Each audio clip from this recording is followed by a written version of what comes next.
Hello good morning student. आप सबों को एचपी मैथ्स क्लासेस में स्वागत है। तो हम लोग लास्ट में 5 वीडियो पूरा हो चुका है, ये छठे वीडियो की ओर जा रहे हैं। इसलिए जो भी स्टूडेंट न्यू जुड़ रहे हैं वो पहला वीडियो दूसरा वीडियो देखते हुए पांचों वीडियो देख लें, तभी आपको यहाँ से सारा बात समझ में आएगा। ठीक है, तो ये अब थ्योरी का अंतिम कगार चल रहा है। इसके बाद हम लोग सवाल की ओर बढ़ेंगे, फिर थ्योरी चलेगा, फिर सवाल चलेगा। इस तरह से थ्योरी सवाल और बढ़ते रहेगा। यानी शुरुआत में थोड़ा ज़्यादा थ्योरी है, ठीक है, तो घबराना नहीं है। देखिए, आपका सटीक नॉलेज जो होगा, आपका थ्योरी उसके बाद सवाल, तभी आपका सटीक नॉलेज हो सकता है। केवल सवाल बनाने से आप बाहुबली कभी नहीं बन सकते हैं, ठीक है ना। इसीलिए आपको बहुत अच्छे ज्ञानी बनने के लिए आपको थ्योरी और उसके बाद उस पर प्रैक्टिस सवाल करेंगे, तभी आप अच्छे ज्ञानवान बन सकते हैं। तो हम लोग चल रहे हैं क्लास 12 मैथ की ओर, और मैट्रिक्स हम लोग पढ़ने जा रहे हैं। ये चैप्टर 3 है एनसीईआरटी के अकॉर्डिंग, ठीक है। फिर किसी से ना 5वां चैप्टर में दिया गया, एनसीईआरटी के अकॉर्डिंग हम दिए हैं चैप्टर 3, ठीक है।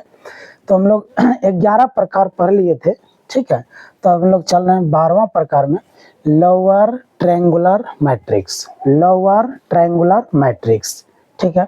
तो लोअर ट्रायंगुलर मैट्रिक्स कहते किसको हैं, देखिए पहले एक एग्जांपल ही देंगे, फिर उसके बाद परिभाषा में तुरंत चले आएंगे, ठीक है। तो एक हम एग्जांपल देते हैं, देखिए 3 लोअर ट्रायंगुलर मैट्रिक्स, 3 0 0 5 7 0, ठीक है, 9 11 10, इस प्रकार से दे दिया, ठीक है। तो सबसे पहले ये बताइए, ये स्क्वायर मैट्रिक्स है नहीं, है कि नहीं, कितने ऑर्डर का है, तो 1 2 3, तो 3 रो है, फिर कॉलम बोलिए 1 2 3, कॉलम की संख्या 3 है। तो वैसा स्क्वायर मैट्रिक्स जिसके प्रिंसिपल डायगोनल, इसको कौन डायगोनल कहते हैं, प्रिंसिपल डायगोनल या मेन डायगोनल, प्रिंसिपल डायगोनल के ऊपर सभी एलिमेंट 0 हो, प्रिंसिपल डायगोनल के ऊपर सभी एलिमेंट 0 हो, तब ऐसे मैट्रिक्स को निम्न त्रिभुजाकार आव्यूह कहते हैं। उल्टा याद रखेंगे, लोअर मतलब होना चाहिए नीचे, लेकिन होता है ऊपर। प्रिंसिपल डायगोनल के ऊपर सारा एलिमेंट अगर 0 होता है तो उसी को लोअर ट्रायंगुलर मैट्रिक्स कहते हैं। अब देखिए यहाँ कहता है निम्न त्रिभुजाकार आव्यूह। त्रिभुजाकार क्यों बोला, क्योंकि यहाँ पर देखिए एक त्रिभुज जैसा निर्माण हो रहा है, यहाँ पे देख लीजिए, हो रहा है ना, त्रिभुज जैसा निर्माण हुआ कि नहीं। तो यानी वैसा स्क्वायर मैट्रिक्स, वैसा वर्ग आव्यूह जिसके प्रिंसिपल डायगोनल के ऊपर सभी एलिमेंट 0 हो जाए, उसी को क्या कहते हैं, लोअर ट्रायंगुलर मैट्रिक्स कहा जाता है। और समझे, a square matrix having all elements above the principal diagonal equal to 0, ठीक है। तो उसी को लोअर ट्रायंगुलर मैट्रिक्स कहते हैं, ठीक है। पहले हम लोग परिभाषा की ओर पढ़ते हैं, समझ में आया परिभाषा। वैसा स्क्वायर मैट्रिक्स जिसके डायगोनल एलिमेंट के ऊपर सभी एलिमेंट 0 हो, उसी को क्या कहते हैं, लोअर ट्रायंगुलर मैट्रिक्स कहा जाता है। तो अ square matrix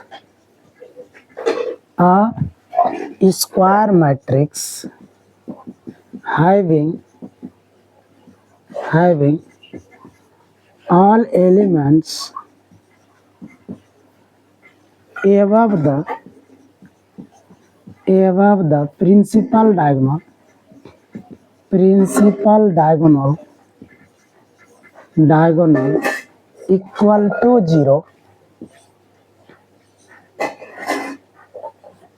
equal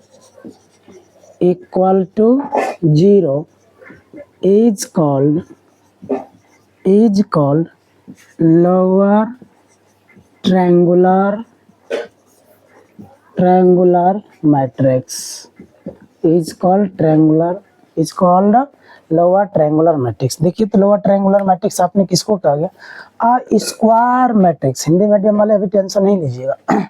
a square matrix having all elements above the principal diagonal equal to 0 is called lower triangular matrix।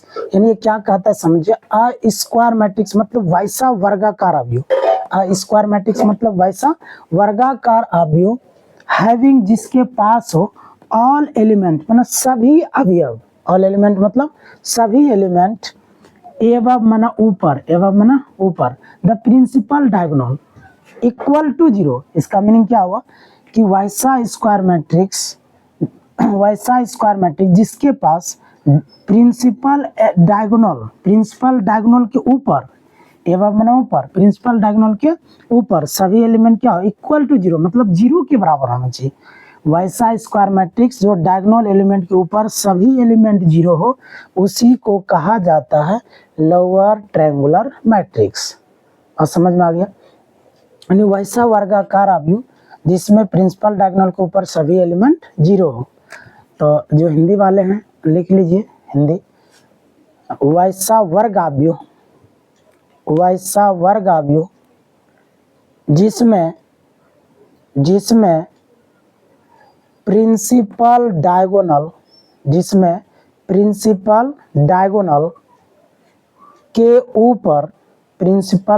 के ऊपर सभी एलिमेंट्स 0 हो, उसे निम्न त्रिभुजाकार आव्यूह कहा जाता है। उसे निम्न त्रिभुजाकार आव्यूह कहा जाता है। समझिए। चलिए अब और दे करके देखिए, इसका दूसरा परिभाषा हम लोग लिखने जा रहे हैं कि अब इसका देखिए ऑब्जेक्टिव में अगर किस प्रकार से ये पूछ सकता है। ठीक है, तो आप पहले इस चीज़ों को समझ ही लें, फिर हम लोग आगे बढ़ते हैं। केवल 0 का पोजीशन देखिए हम लोग लिखने जा रहे हैं। आप देखिए जैसे ये वाला 0 का पोजीशन बता दीजिए, पहला रो दूसरा कॉलम, पहला रो दूसरा कॉलम का मान क्या है, 0 है। यहाँ पर आप देख रहे हैं रो का स्थिति छोटा है कॉलम की स्थिति से, है कि नहीं? एक दूसरे छोटे न होता है, एक दूसरे क्या होता है, छोटा होता है। एक लेस देन है से छोटा, यानी एक दूसरे छोटा होता है। फिर यहाँ पर देखिए कोई भी 0, डायगोनल एलिमेंट के ऊपर जितना भी 0 है सबका पोजीशन लिखना है। फिर ये वाला 0 का पोजीशन बताइए, पहला रो तीसरा कॉलम, ये वाला 0 का पोजीशन पहला रो तीसरा कॉलम। फिर आप देखिए पहला रो तीसरा कॉलम का मान क्या है, 0। ये 0 कब है, जब रो का स्थिति छोटा है किससे, कॉलम की स्थिति से। नहीं समझे? फिर देखिए अब ये वाला 0 का पोजीशन बताइए, दूसरा रो तीसरा कॉलम, तो दूसरा रो तीसरा कॉलम का मान क्या है, 0 है। ये तभी न 0 है जब रो का स्थिति कॉलम की स्थिति से छोटा है, जब रो का स्थिति छोटा है कॉलम के स्थिति से। तो हर जगह आपने वही देखा, रो का स्थिति कॉलम की स्थिति से छोटा है, रो का स्थिति कॉलम की स्थिति से छोटा है, रो का स्थिति कॉलम की स्थिति से छोटा है कि नहीं? आप जनरली देखिए A12 ना कह के, A13 ना कह के, A23 ना कह के हम जनरल लिखते हैं। Aij का मान 0 तब होगा जब रो का स्थिति छोटा होगा किससे, कॉलम की स्थिति से। Yes no? यस। इसका मतलब कोई भी एलिमेंट अगर 0 है लोअर ट्रायंगुलर मैट्रिक्स में शर्त क्या है कि एलिमेंट का मान 0 तब होगा जब i लेस देन क्या होगा, j होगा। बात समझे? यानी देखिए इसके नीचे भी 0 हो सकता है, लेकिन हमको हमेशा क्या याद रखना है, इसके ऊपर वाला ही एलिमेंट 0 आना चाहिए हर हालत में। ठीक है, तब ऐसे मैट्रिक्स को निम्न त्रिभुजाकार आव्यूह कहते हैं। तो दूसरा परिभाषा देखिए क्या होगा, तो अ स्क्वायर मैट्रिक्स A बराबर Aij m/m, रो कॉलम की संख्या बराबर ले लिया, कहा कि स्क्वायर मैट्रिक्स बोल रहे हैं। अ स्क्वायर मैट्रिक्स इतना इज कॉल्ड, इसी को कहा जाता है, क्या कहा जाता है, देखिए lower triangular matrix is called lower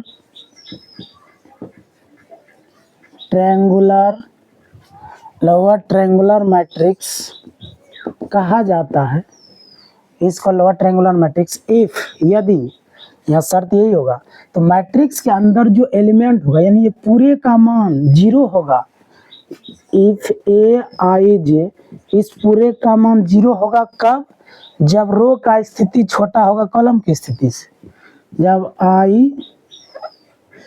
I less than क्या हो, जे हो, फुल स्टॉप। परिभाषा समझिए। तो वैसा स्क्वायर मैट्रिक्स इसको, वैसा स्क्वायर मैट्रिक्स इतना को कहा जाता है लोअर ट्रायंगुलर मैट्रिक्स कहा जाता है, यदि इस मैट्रिक्स के अंदर जो एलिमेंट होगा उस एलिमेंट का मान 0 तब होना चाहिए जब रो का स्थिति कॉलम की स्थिति से छोटा हो। बस समझे। इसके एग्जांपल पहले दे ही दिए थे, तो हिंदी मीडियम वाले इसको भी और करके अथवा करके लिख लीजिए। वैसा वर्ग आव्यूह ए बराबर इतना ही लिखिएगा, इतना यहाँ पर ध्यान दीजिए, इतना ही लिखना है। वैसा वर्ग आव्यूह ए बराबर इतना, वैसा वर्ग आव्यूह ए बराबर इतना को लोअर ट्रायंगुलर मैट्रिक्स कहा जाता है, को लोअर ट्रायंगुलर मैट्रिक्स कहा जाता है, यानी निम्न त्रिभुजाकार आव्यूह कहा जाता है, निम्न त्रिभुजाकार आव्यूह कहा जाता है यदि के बाद यहाँ देख के लिख दीजिए ए आई जे बराबर 0 कॉमा आई लेस देन जे, उसके बाद फुल स्टॉप, हिंदी में पूर्ण विराम दे देंगे। ठीक है, अब समझ में आ गया लोअर ट्रायंगुलर मैट्रिक्स क्या है। एग्जांपल नीचे दे दीजिए। ठीक है, उसके बाद अब 13वां प्रकार में चलते हैं।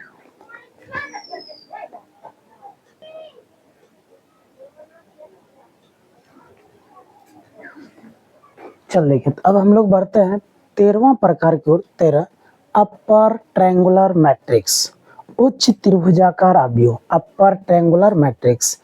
उसी का सेम उल्टा कर दीजिएगा। लोअर में आपने क्या कहा था कि वैसा स्क्वायर मैट्रिक्स जिसके डायगोनल यानी प्रिंसिपल डायगोनल एलिमेंट के ऊपर अगर सभी एलिमेंट 0 हो तो उसको आपने लोअर कहा था। तो अपर ट्रायंगुलर मैट्रिक्स जो है उच्च त्रिभुजाकार आव्यूह किसको कहेंगे? उसी का उल्टा होगा। देखिए पहले एग्जांपल देखिए, तभी सारा कहानी समझ में आ जाएगा आपको। फॉर एग्जांपल ग्रेसिया ए बराबर ठीक है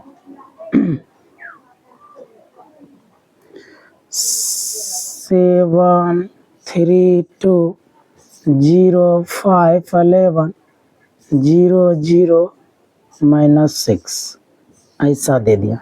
ठीक है, आप देखिए इसका ऑर्डर जरा लिखिए। 1 2 3 रो की संख्या 3, कॉलम 1 2 3 कॉलम की संख्या 3। परिभाषा समझा रहे हैं, पहले इसको समझ लीजिए।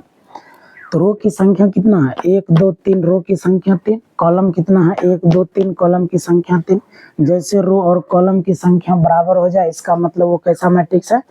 स्क्वायर मैट्रिक्स है। कैसा मैट्रिक्स है? स्क्वायर मैट्रिक्स है। ठीक है, तो आप देखिए चूंकि ये स्क्वायर मैट्रिक्स है तो अब हम लोग क्या कह सकते हैं, देखिए तो वैसा स्क्वायर मैट्रिक्स जिसके प्रिंसिपल डायगोनल, ये कैसा डायगोनल है? प्रिंसिपल डायगोनल, मुख्य विकर्ण कहते हैं। मुख्य विकर्ण के नीचे सभी एलिमेंट 0 हो।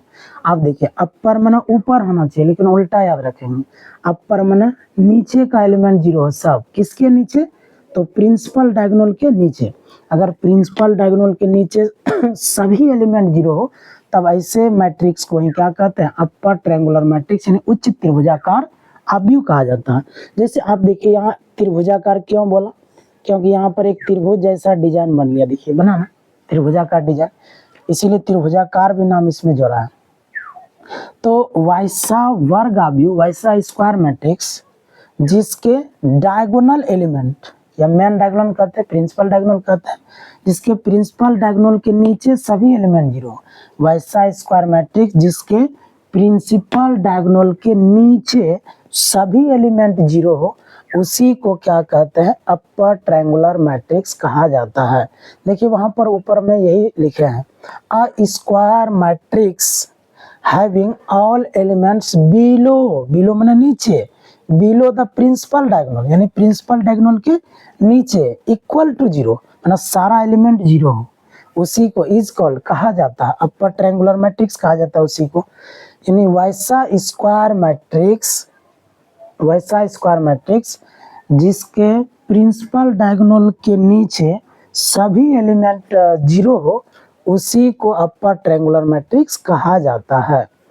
चलिए हिंदी मीडियम वाले लिखिए इसको, वैसा स्क्वायर मैट्रिक्स, वैसा स्क्वायर मैट्रिक्स, वैसा स्क्वायर मैट्रिक्स, वैसा स्क्वायर मैट्रिक्स जिसके प्रिंसिपल डायगोनल, यहाँ भी थोड़ा ध्यान देंगे, प्रिंसिपल डायगोनल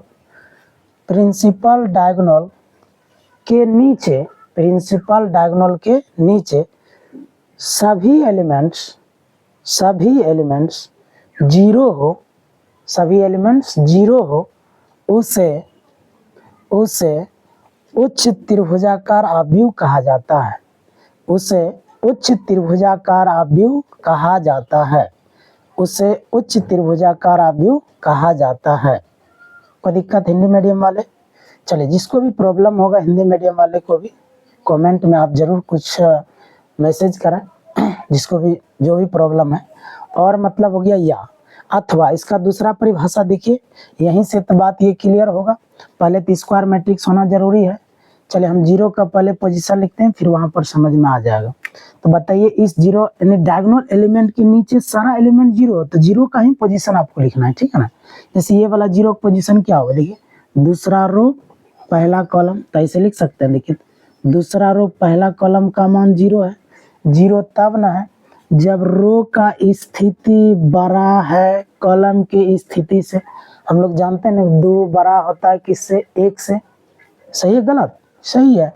फिर ये वाला जीरो पोजीशन बोलिए, तीसरा रो पहला कॉलम, तो तीसरा रो पहला कॉलम का मान जीरो है। ये तब जीरो है जब रो का स्थिति बड़ा है कॉलम की स्थिति से, समझ रहे हैं। फिर ये वाला जीरो पोजीशन लिखिए, तीसरा रो दूसरा कॉलम, तीसरा रो दूसरा कॉलम का मान क्या है, जीरो है। ये जीरो तभी है जब रो का स्थिति बड़ा है किससे, कॉलम की स्थिति से। अब जनरली हम A21 ना कह के, A31 ना कह के, A32 ना कह के हम लिखते हैं Aij का मान जीरो होगा तभी जब रो का स्थिति बड़ा होगा किससे, कॉलम के स्थिति से। जैसे देखिए रो का स्थिति बड़ा है कॉलम की स्थिति से, उसी तरह जो शुरू में लिखा हो रो का स्थिति है, लास्ट वाला कॉलम की स्थिति है, तो रो का स्थिति बड़ा है किससे, कॉलम की स्थिति से। तब ऐसे मैट्रिक्स को क्या कहते हैं, अपर ट्रायंगुलर मैट्रिक्स कहा जाता है। समझिए वही बात यहाँ नीचे लिखे हैं। और माना अथवा दूसरा परिभाषा देखिए क्या लिखा हमने, अ स्क्वायर मैट्रिक्स, तो वैसा वर्ग आव्यूह, इसी को वर्ग आव्यूह कहेंगे क्योंकि रो और कॉलम की संख्या हमने बराबर लिया है। स्क्वायर मैट्रिक्स इतना को कहा जाता है, इस कॉलम ना कहा जाता है, क्या कहा जाता है, अपर ट्रायंगुलर मैट्रिक्स कहा जाता है यदि इसके अंदर का ये एलिमेंट का मान जीरो हो तभी जब रो का स्थिति बड़ा हो कॉलम की स्थिति से। आप देखिए ना यहाँ पर एग्जांपल जो दिए थे, यही चीज तो वहाँ लिखा हुआ, स्टैंडर्ड परिभाषा एक ये भी है। अगर कोई कह दे यह एक अपर ट्रायंगुलर मैट्रिक्स है तो इस नियम का क्या करेगा, पालन करेगा। बात समझे, कोई दिक्कत? तो उसके बाद जब ये लिख लीजिएगा, हिंदी वाले को लिखना है तो लिख लीजिए, वैसा वर्ग आव्यूह, वैसा वर्ग आव्यूह ए बराबर इतना, यहाँ ध्यान दीजिए ऐसे लिखिए, ए बराबर इतना, यानी वैसा वर्ग आव्यूह ए बराबर इतना को उच्च त्रिभुजाकार आव्यूह कहा जाता है, उच्च त्रिभुजाकार आव्यूह कहा जाता है, उच्च त्रिभुजाकार आव्यूह कहा जाता है यदि ऐसा लिखे Aij बराबर जीरो, I ग्रेटर देन जे हो, I ग्रेटर देन जे हो। उसके बाद आप ये एग्जांपल नीचे दे दीजिए, स्क्रीनशॉट ले लीजिए, ठीक है।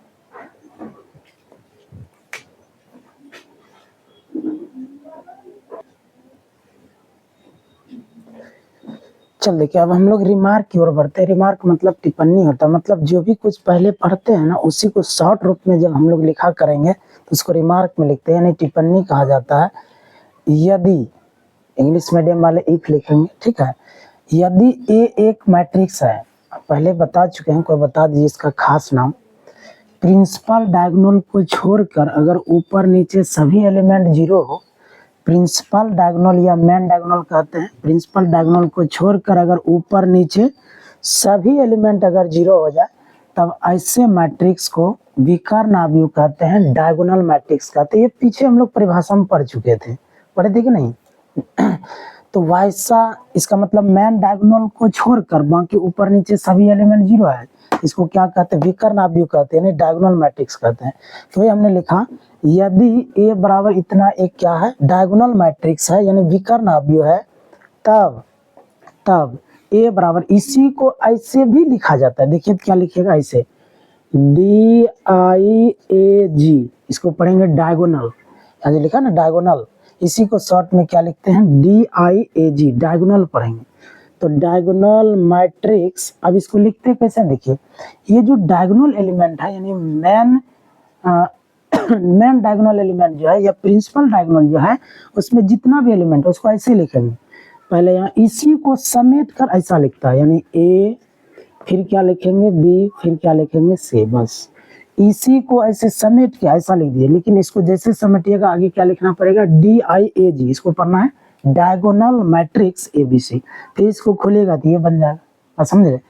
तब इसे इतना भी लिखा जाता है, इतना भी लिखा जाता है। बात समझ रहे? एकदम हिंदी इंग्लिश मीडियम वाले टेंशन बिल्कुल नहीं लेना, समझ में आ रहा? तो इंग्लिश मीडियम वाला क्या लिखेगा? इफ a बराबर इतना is a diagonal matrix then it is written as a equal to इतना, a equal to इतना लिख दीजिए, ठीक है? अब जैसे इसको और बारीकी से समझने के लिए हम लोग ऐसे भी लिख सकते हैं। देखिए तो एग्जांपल के लिए लेते हैं, जैसे मान लीजिए B एक मैट्रिक्स लिया, 2x2 ऑर्डर में लेते हैं, 7 0 0 8। देखिए डायगोनल को छोड़कर ऊपर नीचे जीरो है, इसका मतलब डायगोनल मैट्रिक्स है। इसी को हम ऐसे भी लिख सकते हैं। इसी को कैसे लिख सकते हैं? देखिए दिस इंप्लाइज दैट, तो B बराबर इसको ऐसे लिख सकते हैं DIAG, यानी डायगोनल मैट्रिक्स, केवल डायगोनल एलिमेंट को लिख दीजिए, यानी 7 और 8। फिर ये शब्द जैसे छोड़िएगा फिर ये लिख दीजिएगा। मान लीजिए A वाला कभी कभी ऐसा होगा, ऐसा लिखना होगा, तो इसी को डायगोनल को छोड़ दीजिए। जैसे मान लीजिए आप पुनः इसको अगर लिखना चाहते हैं तो ऐसे DIAG, ये वाला शब्द जैसे हटाइएगा फिर ये खुल जाएगा, यानी ऐसे हो जाएगा 7 0 0 8, यानी ये जब भी रहता है इस रूप में रहता है ऐसे, बात समझे? तो ऐसा है तो ऐसा लिख सकते हैं, ऐसा है तो ऐसा लिख सकते हैं, बात समझिए? चलिए ये पहला एग्जाम्पल दे दिया। फिर जैसे देखिए दूसरा एग्जाम्पल मान लीजिए, एक D मैट्रिक्स लेते हैं, 1 0 0 0 7 0 0 0 11, ऐसे दे दिया, ठीक है? तो ये भी एक स्क्वायर मैट्रिक्स भी है, नहीं है, डायगोनल मैट्रिक्स भी है, विकर्ण अवयव है।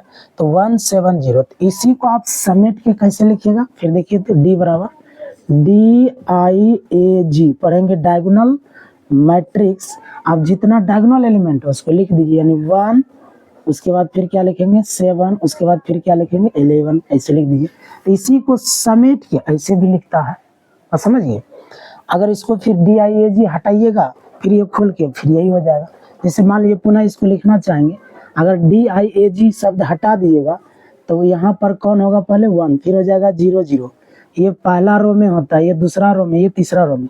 अब दूसरा रो में ये बीच में आ जाएगा 0 7 0, फिर इसको लास्ट में लिखेंगे 0 0 7, सॉरी 11 11, इस तरह से लिख सकते हैं। यानी इसी को आप ऐसे भी लिख सकते हैं, फिर ये हटाइएगा फिर ऐसा हो जाएगा। देखिए सेम हो गया, समझ रहे हैं? तो ये केवल नोटेशन हमको बताना था। अगर ये कोई विकर्ण अवयव हो, डायगोनल मैट्रिक्स हो, तो इसी को हम लोग ऐसे भी लिखते हैं, इसी को हम लोग ऐसे भी लिखते हैं। ऐसा होगा तो खोल के आप ऐसा लिख सकते हैं, और समझिए कोई दिक्कत? चलिए पुनः हम लोग अब आगे की ओर बढ़ते हैं।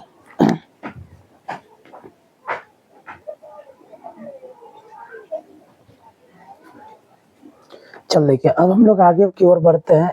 इक्वलिटी ऑफ टू मैट्रिसेज, यानी दो अवयवों की समानता। समानता माने बराबर, यानी दो मैट्रिक्स आपस में बराबर कब होगा, इसी के लिए थ्योरी है। मतलब अगर A और B दो मैट्रिक्स है तो ये बराबर कब होता है, उसी के लिए थ्योरी है, समझिए? इक्वलिटी ऑफ टू मैट्रिक्स, यानी दो अवयवों की समानता, यानी दो मैट्रिक्स आपस में बराबर कब होता है, ठीक है? तो हमने लिखा है कि टू मैट्रिसेज, देखिए मैट्रिक्स का प्लुरल, मैट्रिक्स जो है ये सिंगुलर है, इसी का प्लुरल होता है मैट्रिसेज। मैट्रिक्स का प्लुरल मैट्रिसेज, ये एक वचन में है, ये बहुवचन में, ठीक है। यहाँ पर मैट्रिसेज लिखा हुआ यानी बहुवचन है। क्यों बहुवचन हुआ? क्योंकि डबल डबल मैट्रिक्स यूज हो रहा है इसीलिए। तो two matrices A and B of order m by n, यानी ए और बी दो मैट्रिक्स है जिसका ऑर्डर समान है। पहले ए और बी दोनों मैट्रिक्स ऐसा होना चाहिए कि दोनों का ऑर्डर क्या हो, समान हो। तो दोनों का ऑर्डर हमने मान लिया m by n। Are set to be, इसी को कहा जाता है, सेट टू बी में ना कहा जाता है इक्वल मैट्रिक्स कहा जाता है, यानी बराबर आव्यूह कहा जाएगा यदि कोरेस्पोंडिंग मतलब होता है संगत, एलिमेंट्स में अवयव, अगर उसका संगत अवयव आर इक्वल मतलब बराबर हो, इक्वल मतलब बराबर हो, अगर उसका संगत अवयव क्या हो, बराबर हो। यानी दो मैट्रिक्स को हम बराबर तभी कह सकते हैं, पहला शर्त जब दोनों का ऑर्डर क्या हो, समान हो। जब दोनों का ऑर्डर क्या हो, समान हो। जैसे कि आप देखिए यहाँ पे, अब एग्जांपल से ही समझ में आएगा, हिंदी में भी आप देख सकते हैं। m बाय n ऑर्डर के दो आव्यूह हों, m बाय n ऑर्डर का दो को मैट्रिक्स लेना है, a और b को समान आव्यूह कहते हैं, यानी दोनों को बराबर मैट्रिक्स कहेंगे यदि दोनों मैट्रिसेज यानी दोनों आव्यूहों का संगत अवयव क्या हो, बराबर हो। दोनों आव्यूहों का संगत अवयव क्या हो, बराबर हो। एग्जाम्पल देंगे, फटाक से समझ में आ जाएगा। जैसे मान लीजिए एक एग्जाम्पल लेते हैं यहाँ पे, A B C D E F, ठीक है। दोनों को बराबर कब कहते हैं ये भी देखिए। फिर यहाँ पर देखिए F, फिर लेते हैं GHIJKL, इस तरह से ले लिया, ठीक है। तो दो मैट्रिक्स को हम बराबर तभी कहते हैं, कितनों ऑर्डर का ले सकते हैं, जरूर नहीं कि 2/3 ऑर्डर का लेंगे, जो ऑर्डर करे, लेकिन दोनों तरफ का ऑर्डर समान होना चाहिए। इधर देखिए 1 2, रो की संख्या 2, फिर बाय कॉलम की संख्या गिनिए 1 2 3, 3 हो गया। अब दाहिने तरफ जो मैट्रिक्स है उसका ऑर्डर बोलिए, 1 2, 2 रो, कॉलम की संख्या गिनिए 1 2 3, कॉलम की संख्या 3। दो मैट्रिक्स आपस में बराबर तभी होता है, इसमें दो बात याद रखिएगा। पहला कि दोनों मैट्रिक्स जो दिया है दोनों का ऑर्डर समान हो। जैसे यहाँ अगर 2/3 है तो यहाँ भी 2/3 ऑर्डर का ही होना चाहिए। अगर पहला मैट्रिक्स मान लीजिए 4/5 ऑर्डर का होता तो दूसरा मैट्रिक्स भी 4/5 ऑर्डर का ही होना चाहिए। पहला शर्त है। दो शर्त इसमें है कि दो मैट्रिक्स बराबर कब होता है, तो पहला शर्त बोल रहे हैं अभी कि दोनों मैट्रिक्स का ऑर्डर क्या हो, सेम सेम हो। अगर पहले मैट्रिक्स का ऑर्डर 4/5 है तो दूसरे का भी 4/5 होना चाहिए। अगर पहले मैट्रिक्स का ऑर्डर 4/4 ऑर्डर का है तो दूसरे मैट्रिक्स का भी ऑर्डर 4/4 ऑर्डर ही होना चाहिए। समझ रहे हैं, ये पहला शर्त है। अब दूसरा शर्त देखिए क्या है इनका, चलिए अब दूसरा शर्त समझिए। अब दूसरा शर्त समझिए, यहाँ पर कहा गया m बाय n ऑर्डर के दो आव्यूह, तो दोनों का ऑर्डर सेम सेम ले लिया। वहां पर m बाय n लिखा था, हमने 2/3 ऑर्डर कर ले लिया। समझ रहे हैं, दोनों को समान आव्यूह कहा जाएगा कब, यदि दोनों मैट्रिक्स का संगत अवयव बराबर हो। अब समझिए संगत अवयव क्या है, वही दूसरा बात है। पहला बात तो ऑर्डर समान हो, दूसरा संगत अवयव कैसे बराबर करेंगे उसको देखिए। संगत अवयव किसको कहते हैं, जैसे यहाँ पर देखिए इस मैट्रिक्स में शुरू में ये जो ए आप लिखे हैं ना, इसका पोजीशन क्या है, पहला रो पहला कॉलम, ध्यान दीजिएगा। तो पहला रो पहला कॉलम पर यहाँ पर कौन है, ए है शुरू वाले मैट्रिक्स में। तो दूसरे मैट्रिक्स में भी पहला रो पहला कॉलम पर कौन है, दूसरे मैट्रिक्स में। इस मैट्रिक्स में पहला रो पहला कॉलम पर कौन है, पहला रो पहला कॉलम पर कौन है, जी है। यानी पहले मैट्रिक्स में पहला रो पहला कॉलम पर जो है ए है, दूसरे मैट्रिक्स में पहला रो पहला कॉलम पर जो रहेगा वही संगत अवयव होता है। मतलब ए का संगत अवयव जी है, समझिए, पोजीशन समान वाला। तो पहला रो पहला कॉलम पर यहाँ ए है, तो दूसरे मैट्रिक्स में पहला रो पहला कॉलम पर जी है, तो ए का संगत अवयव जी। तो संगत अवयव क्या होना चाहिए, बराबर होना चाहिए। मतलब ए किसके बराबर होना चाहिए, जी के। ये थ्योरी है, अभी सवाल भी बताएंगे बगल में, समझ रहे हैं। यानी ए किसके बराबर होना चाहिए, जी के। सारा बराबर होना चाहिए, ये नहीं कि एक हो गया बराबर हो गया, नहीं, सब संगत एलिमेंट बराबर होना चाहिए। फिर आपको देखिए जैसे बी, इसका पोजीशन पहले बोलिए, पहला रो दूसरा कॉलम। तो देखिए यहाँ पे पहला रो दूसरा कॉलम पर कौन है, बी है। आप दूसरे मैट्रिक्स में भी देखना है कि पहला रो दूसरा कॉलम पर कौन आता है। तो इधर देखिए, पहला रो दूसरा कॉलम, तो पहला रो दूसरा कॉलम पर कौन आया, H। तो बाएं तरफ में पहला रो दूसरा कॉलम पर B है, यहाँ देखिए पहला रो दूसरा कॉलम पर B है, तो दूसरे मैट्रिक्स में भी पहला रो दूसरा कॉलम पर कौन है, H। तो B का संगत अवयव H हो गया। इसका मतलब B किसके बराबर होना चाहिए, H के बराबर होना चाहिए। समझ में आ रहा है शायद। फिर C का संगत अवयव कौन होगा, आप समझ गए होंगे, कोना वाला कोने वाला के बराबर हो जाएगा, या लिख भी सकते हैं। इसका पोजीशन बोलिए, पहला रो तीसरा कॉलम, तो पहला रो चल देखिए, तो पहला रो तीसरा कॉलम, शुरू में पहला रो तीसरा कॉलम पर कौन है, 3 है। अब उधर बाद वाले मैट्रिक्स में पहला रो तीसरा कॉलम पर कौन है, I है। इसका मतलब सॉरी यहाँ C है ना, C है, पहला रो तीसरा कॉलम पर C है, इधर पहला रो तीसरा कॉलम पर I है। तो पोजीशन साम से मिल गया। तो पहला रो तीसरा कॉलम पर C है, तो पहला रो तीसरा कॉलम पर I है, तो C किसके बराबर कर देंगे, I के बराबर कर देंगे। अब शायद संगत अवयव समझ में आ रहा, समझ रहे हैं। फिर जैसे मान लीजिए ये D, इसका पोजीशन बताइए, दूसरा रो पहला कॉलम, तो इसका मतलब दूसरा रो पहला कॉलम कौन है, D है। तो ये पहला मैट्रिक्स में हो गया। दूसरे मैट्रिक्स में भी देखिए कि दूसरा रो पहला कॉलम पर कौन है, तो दूसरा रो पहला कॉलम, तो दूसरा रो पहला कॉलम पर कौन है, J। इसका मतलब D J के बराबर होगा, यानी D किसके बराबर होगा, J के, यानी D बराबर हो जाएगा J का। अब उसी प्रकार डायरेक्ट आप बता सकते हैं E किसके बराबर होगा, K के, F किसके बराबर होगा, L के। अब समझ में आ गया। यानी अब परिभाषा पर आइए, तो m/n ऑर्डर का 2 अवयव होना चाहिए।